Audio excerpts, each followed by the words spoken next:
Jason and I were childhood sweethearts, and our families had arranged our engagement early on. To make it easier for him to study abroad, I gave up the chance for further education and stayed home to care for his ailing mother. He used to come back to visit when he had free time, but in the past 2 years he only showed up during the new year, always in a hurry. As for our engagement, he kept reassuring me to wait a little longer. He swore to the heavens that he would work hard, establish himself sooner, bring me out, and support me so I could go back to school. It was New Year's Eve again. Jason got wildly drunk, crying in front of my parents, saying he was a failure and had dragged me down. But what he didn't know was that I, packing his things in the room, already had red-rimmed eyes. Not from being touched. Instead, he saw a green plastic card with Jason's photo on it, his gaze bold and defiant. It turned out Jason had long since secured his footing. The sobbing and wailing outside the door were merely an excuse to keep me, the free babysitter, occupied. I was disheartened, but gritted my teeth and, without showing it, continued to search for more evidence. A temporary green card isn't something easy to obtain for someone like Jason, who'd only just graduated. A terrifying guess flashed through my mind. Sure enough, the black folder was hidden in the partition. My hand trembled as I slowly opened it. A photocopy of an English marriage certificate fluttered to the floor. The groom's name was Jason, and the bride's name certainly wasn't mine. Next to catch my eye was the immigration office receipt. The 8-band IELTS vocabulary I'd painstakingly built became the cruelest blade at that moment. He had obtained a temporary green card through his American wife, even quietly applying for permanent residency.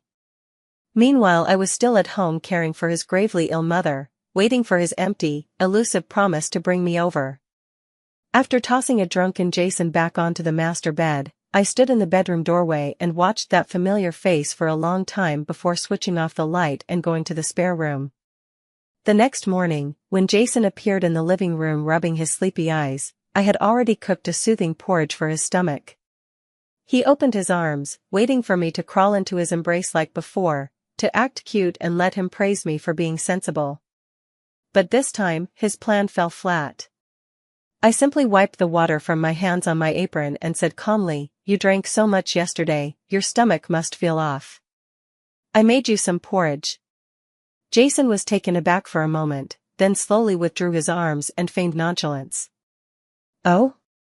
The clingy little cat's changed her tune today? Or did I drink too much last night and do something to piss you off?" Thinking of the stack of documents I saw last night, the phone hidden at the bottom of the drawer, and the little boy in the lock screen whose eyes and brows resembled him, I sighed that I had cared about Jason too much before, believing that verbally declared engagement could tie his heart. In the end, what it tied was only myself. But after learning everything, I also came to terms with it. Not yet 30, it's only 8 o'clock in the morning of life. Throwing tantrums won't turn back time. Regretting is useless, it's better to become myself again. I didn't answer directly, I just changed the subject. "Auntie hasn't been well lately and might need to be hospitalized again. If you have time, go see her attending physician." After saying that, I took off my apron, thinking of going back to my room to catch a nap. I didn't expect Jason to follow me, suddenly pulling me into his arms. "Serena, what's wrong with you today? Have the relatives been gossiping again?" I struggled a bit, trying to push him away. "Life isn't full of spectators. You're overthinking." "Yes, you're overthinking. I don't care about those rumors anymore, and I don't care about you either." Unexpectedly, that perfunctory line actually seemed to placate Jason. He held me tight until I grew a little impatient, then spoke, "Actually, this time I came back to discuss something with you. I found a school for you. With your ability, study for half a year and you can pass the entrance exam. Then we can be reunited." Just as I was about to refuse, the doorbell suddenly rang. Jason let go of me for the moment and went to open the door, but he froze in place while peering through the peephole. "Jason, open the door, it's Mom." Linda's voice sounded from outside. If it had been only her, Jason wouldn't have hesitated. I had a worrying suspicion, but still urged, "Hurry and open the door for Auntie, it's cold out there." Sure enough, there was not only Linda at the door, but also a stylishly dressed woman holding the little boy I'd seen on my phone wallpaper. Linda kept her head down, barely daring to meet my eyes. The other woman, by contrast, was unabashedly at ease, as if she'd come home. She strode in and, in 2 or 3 steps, plopped down on the sofa. "You must be Serena, right? I'm Vivian, Jason's junior at school, and, of course, his wife." Before I could answer, the little boy kicked off his shoes and leapt into Jason's arms, shouting, "Daddy!" Jason instinctively caught the boy, his face dark. "Serena, listen to my explanation. When I first went abroad it was really hard, heavy studies, the project your father entrusted to me kept stalling, and I even had to work to send home money for my mother's medical bills. Vivian helped me a lot then, and she was the one who lent me the money for that major surgery. I had intended to give her an IOU, planning to pay her back once I got through the rough patch. As we spent more time together, I realized she wasn't short of money. She'd just been drifting away from home since childhood and never experienced much family affection. I truly treated her like a sister, it's just that over time. Anyway, the engagement between us was something the elders casually arranged. If it hurts you, you can hit me, curse me, do whatever. Now I'm in a position to help. If you want to study abroad to see the world, I support you.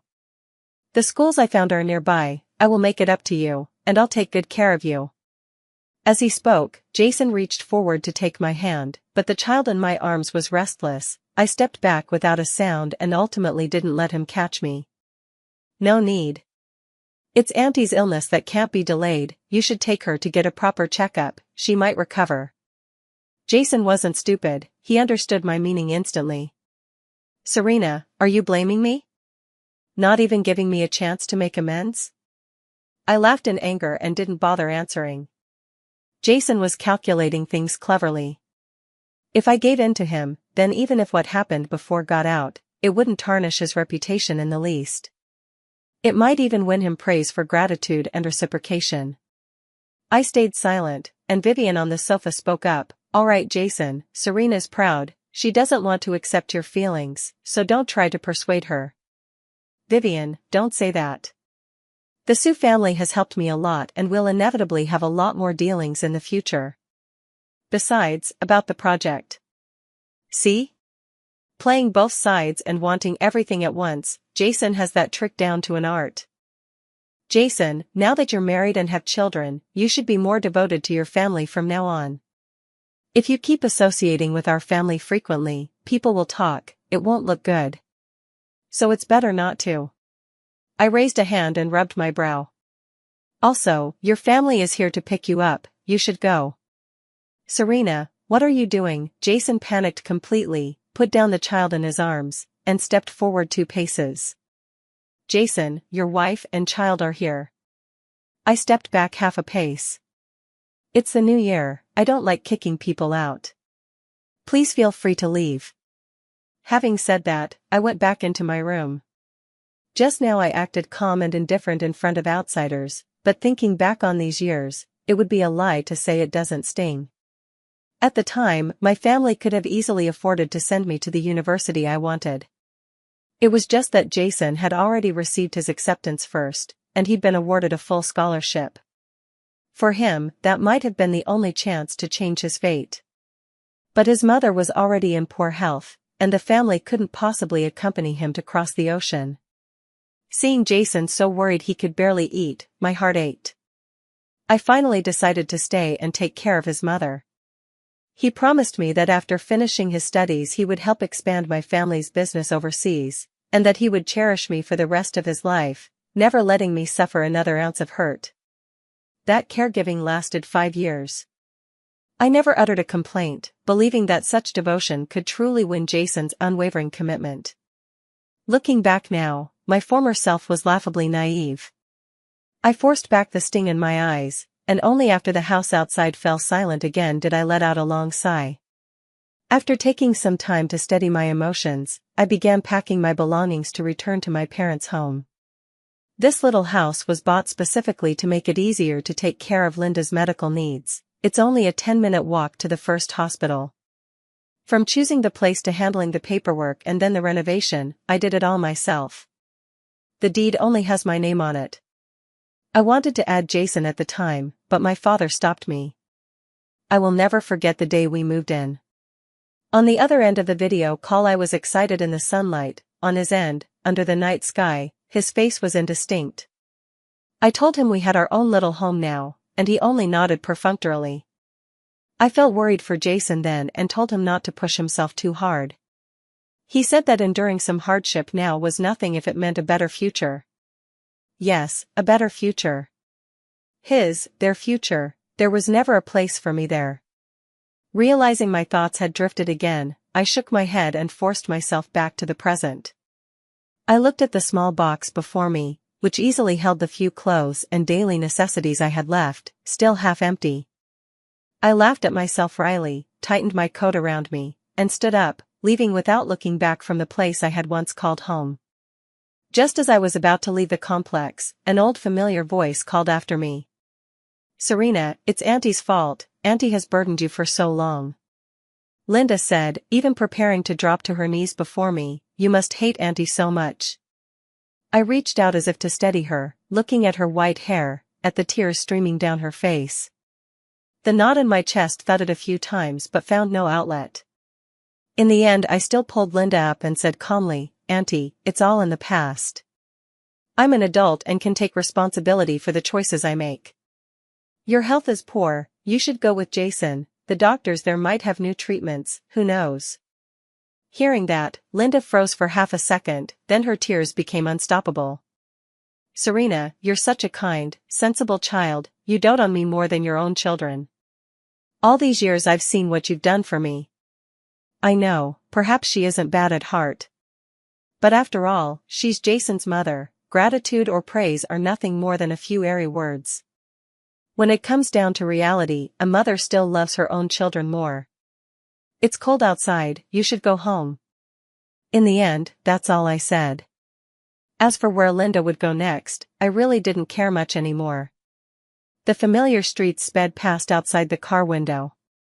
I pressed my forehead against the slightly cold glass and cleared my mind. A brief notification chime sounded. "Serena, you don't have to take what Jason said to heart. He paid back the surgery fee he borrowed within a few months. My help to him was less than a tenth of what your family did. I'm only telling you this because I want you to know Jason's feelings for me have nothing to do with money. As for him and you, think it over yourself. As for him saying he'll take care of you, I don't think you're the kind to intrude on someone else's family. If you feel you've been wronged over these years, I can privately give you a sum of money as compensation. I hope you really won't go to the school Jason picked, and that you won't cling to him. Childhood sweethearts are one thing, but the time you've spent together is about as long as the time you've been apart. Let the past be the past." The sender shows as Jason, but I could tell it was Vivian speaking. I had thought that him marrying behind my back was already the greatest blow to me. I didn't expect even those morning confessions that had seemed heartfelt were laced with lies. There was no "a timely help in snow," it was just a story to fool me. Vivian is now eager to lift that fig leaf, she surely wants to give me a warning. She thinks I still have feelings for Jason and that this will crush me. But actually, I had already sobered up the moment I saw that stack of papers. I had misjudged people and once misplaced my trust. But that was just a mistake I'd made, the sky wouldn't fall, learn the lesson and get back on track. I stood at my own doorstep for a full 5 minutes before I lifted my hand to press the doorbell. Serena's back? Why is she still dragging a suitcase? Didn't Jason come with you? My mother was the same as ever, her words rattling off like a machine gun, her hands never idle. She picked up my suitcase, then reached for my coat. I arrived right at mealtime, the house smelled of cooking and it hit me all at once. I looked up and saw my father wearing his reading glasses, the book still in his hand, coming out to meet me as well. In an instant my nose went hot. "Mom. Dad. I'm moving back home." They both stopped in their tracks when they heard that, but didn't ask any more. "Come home then, Mom will cook the things you love every day, and you can play a few more rounds of chess with your dad, won't that be nice?" They led me to the table like that. On it was the noodle soup we often ate when I was small, with a few of Mom's pickled side dishes. Hurry, hurry, eat while it's hot. I'll go fry you an egg and open that canned fish you like. Dad wasn't a man of many words. He pushed his own bowl of noodles toward me, then gently guided Mom into the seat beside me and turned back into the kitchen. Steam rose from the soup, blurring the scene before my eyes. Back home, the taut nerves finally relaxed. After eating and then sleeping, I managed to regain some energy. At sunset I took out my phone and showed my parents the photos as evidence one by one, and told them about the day's events. It had been only a little over 20 hours since everyone had been happily gathered for New Year's Eve dinner, yet I felt as if I had been transported to another world. When I finished telling everything, I sank back into the sofa and chewed an orange my mother handed me, waiting for the verdict. After a long while, all that came was a sigh. Actually, at first we weren't very optimistic about Jason. It wasn't because we think his family comes from a small town. It was that with him you just never saw maturity or responsibility, my father said, taking a sip of tea before continuing, but you like him, so we were willing to give him a hand, to give him a chance. My husband and I have always respected your decisions, because we believe that, in any case, we have the ability to catch you if you fall. We worked hard our whole lives so our child would suffer less and could do what they want. Whether it was giving up school for Jason or everything they did for Linda, actions that might look foolish to outsiders, Mom and Dad never brought them up again, nor did they say a word of blame. Serena, what do you want to do next? The choice was still mine. I want to go to school. I paused. And then come back to take over the family business. Serena, if you want to go out and see the world, that's fine too. The business still has your dad, he's still robust. I knew Mom didn't want to put too much pressure on me, but now I've figured it out. Why should the business my parents worked their whole lives for be handed over to outsiders? I've enjoyed the fruits for so long, it's time to shoulder the burden and let my parents enjoy their later years. Thinking that way, I said just that. Since you've made up your mind, your father and I will definitely support you. Take your time with the business matters, there's no rush to give us an answer. Dad sealed it, then added as if casually, what about over there? How do you want to handle that? Sell the house, give him back the portion he put in.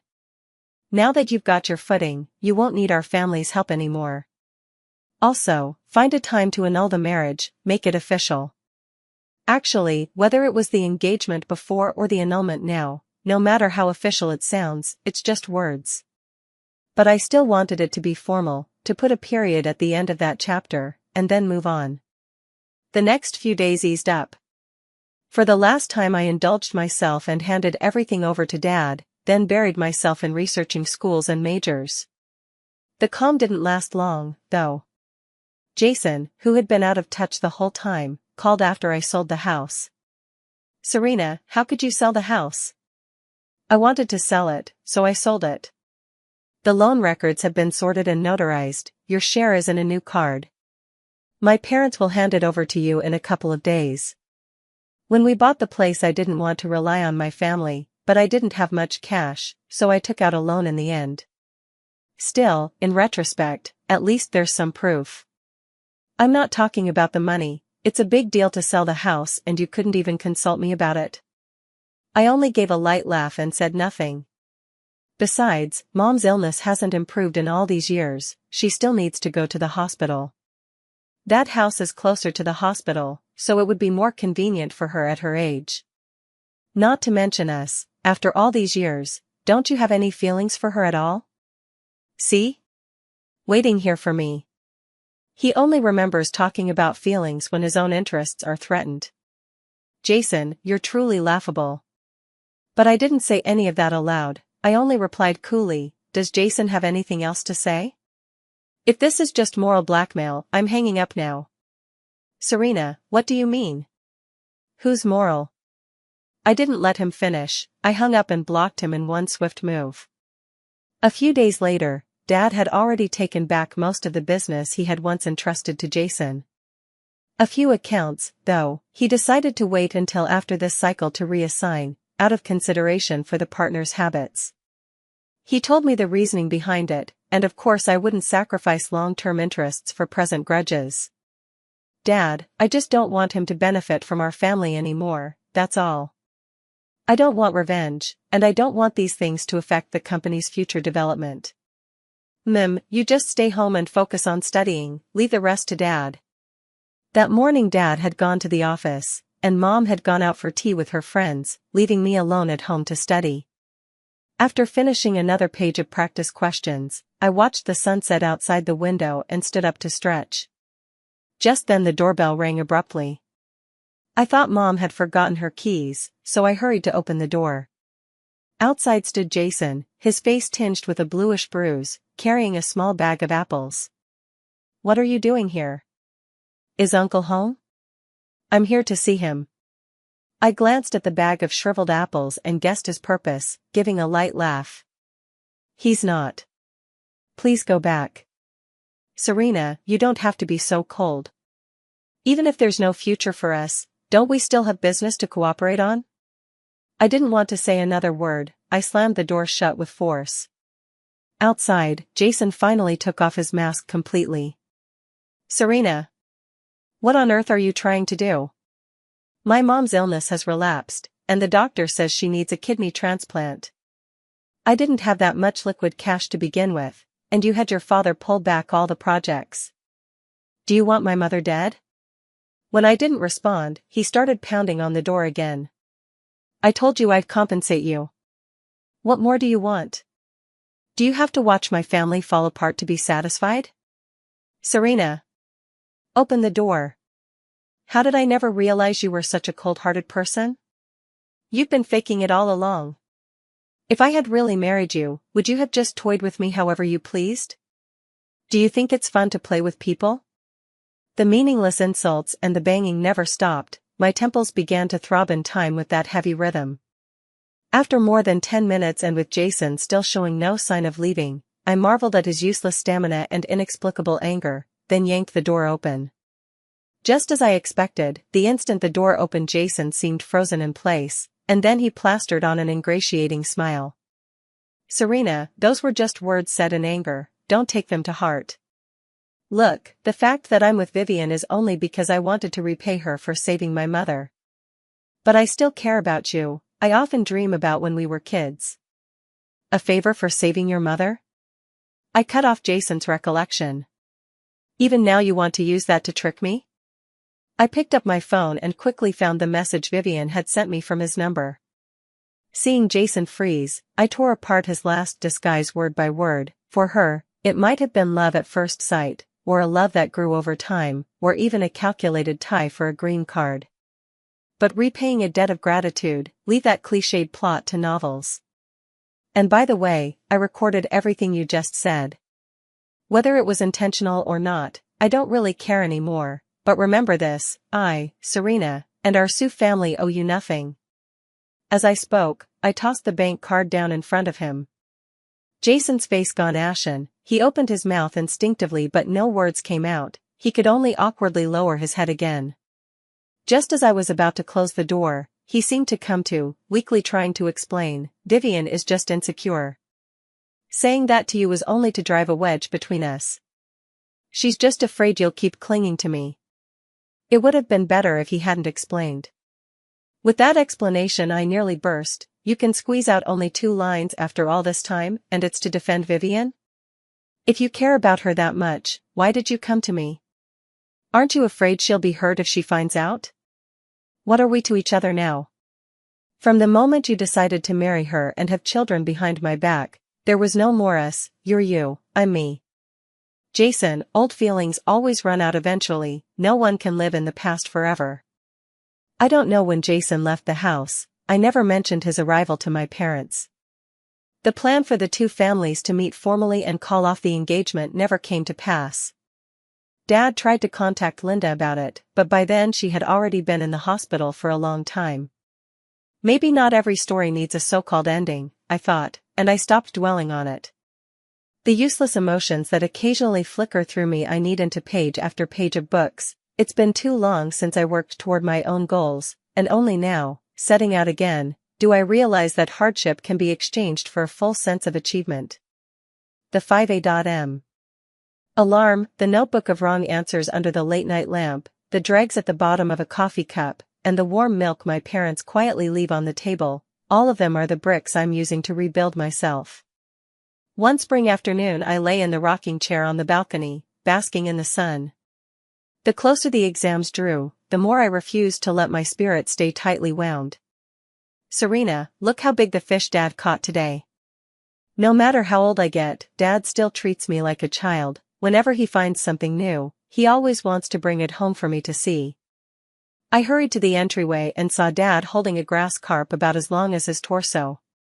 That's a big one. Make fish soup, Mom loves it.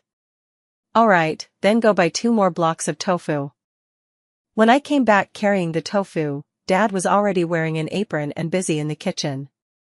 Thinking I could help him out, I changed clothes and slipped into the kitchen. We chatted a bit now and then, until Dad fell silent, staring at the low flame under the simmering soup. After a long while he said, "Guess who I saw at the fishery just now?" I hadn't noticed his hesitance and, without much thought, replied, "Who?" "You, Uncle David." I froze for a moment.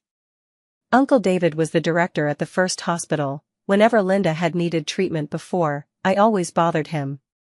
Linda had been on the transplant waiting list, holding on with dialysis. But matches aren't that easy to come by, and the longer you wait the more likely other complications are to crop up, one after another. I just made a noncommittal and didn't pursue the subject. Dad sighed a couple more times, then went back to focusing on dinner. Such a thing was merely an insignificant little episode, it would no longer disturb my thoughts, nor my life. At least, that's what I thought. I remember seeing a similar post before that compared the days before a big exam to doing laundry in a pitch-black room. You never know if anything is truly clean, so you dare not stop moving. At certain moments, I seemed to sense that something was happening, my father starting to leave early and return late again, my mother's occasional sighs. I asked them too, but the answers I got were all things like "you're overthinking" or "you're just nervous because of the exams." So I didn't press further and instead buried myself in my books. Until the admission letter actually arrived in my hands, I felt like a balloon that had been let down, my whole body went slack. I wanted to cry my eyes out, to shout at the top of my lungs, to run excitedly in circles, but in the end I simply fell into a deep sleep. That was a long sleep, dreaming back to high school. On the faded rubber track I left Jason far behind, then turned and laughed, "You can't catch me." The bell rang for class in the distance. I woke from the dream and saw my phone vibrating uncontrollably. It was an unknown number. After a few seconds' hesitation, I answered. "Hello? Who is this? Do you have time? I want to see you." Vivian's voice came through the receiver from the other end. "No need, Jason, and I have no contact anymore. You can rest assured. West Bank Cafe, 3 in the afternoon, if you want to know about your family's company." The other party only gave the time and place, and the tone was completely different from the 2 previous confrontations. In a single sentence, everything before the exam flashed before my eyes, and I scrambled out of bed. "Can you and Uncle go to the flower shop next door and pick out a bouquet for Mom? Mom will trade you a cupcake." "Okay." Vivian's gentle gaze followed the boy's retreat until he vanished behind the door. "Since the flower shop isn't far from here, let's make this brief." Before I could speak, Vivian handed me a bag of documents. Her aura had shifted again, neither the same as when we first met nor as it had been a moment ago. "Jason's mother is gravely ill, and your father pulled out of all their collaborations, which broke his cash flow.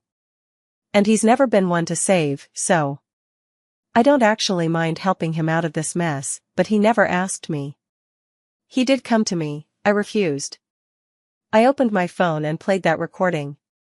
Before I was halfway through, Vivian pinched it off. "Actually, I don't care so much anymore. He did something that disgusted me, and I think this is the end between us. Want to open it and take a look? I believe you'll be interested in what's inside." At her words, I took the documents from the bag and scanned them quickly. A wave of fury surged through me. You ought to understand what these files mean, but there's no need to be overly worried. Seeing the heaviness on my face, Vivian laughed softly instead. Jason compiled the internal reports and some patent material from years of collaboration with your company into this file and sold it to foreign competitors for a high price. What he didn't know was that that company happens to belong to my brother. So this isn't a complete leak. Why? Or rather, what is it that you want? I hate betrayal, in any sense. Vivian seemed to sink into some painful memory, but her eyes quickly cleared again. I don't want anything. Like Jason said, I'm not short of money. You can think of this as my way of apologizing. Don't be quick to refuse. Jason deliberately sabotaged a few deals. Your company is already facing a crisis of confidence with many partners. If news of an information leak breaks out. The words I was about to blurt out were cut off by Vivian. I had to admit, the company couldn't withstand such a blow.